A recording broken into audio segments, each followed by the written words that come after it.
কি টেস্টি মাংসটা হয়েছে। কি হলো? একে ভাত খেতে দিবে? হ্যাঁ, এই তোদের বাড়িতে রান্না করে না রে, তোরা কি ঢুকাই তোদের ভাত খেতে দেয় না? হ্যাঁ, চল যা এখান থেকে। এই বাবা তোদের জন্য আমি মাংস রেখে, হ্যাঁ তুই মাকে ডাকে যা। মা দেখো মিঠুর মামা কি বলেছে? আমি ভিখারি বলেছে।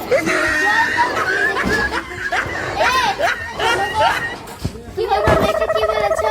তো ঠিকই তো বলেছে, তোমার মেয়েকে কি খেতে মেয়েতে কিছু দাও না, আমাদের ঘরে এসে মাংস ভাত খেতে। এতদিন ধরে মাংস খেছিস। ওই খেতে দাও মা।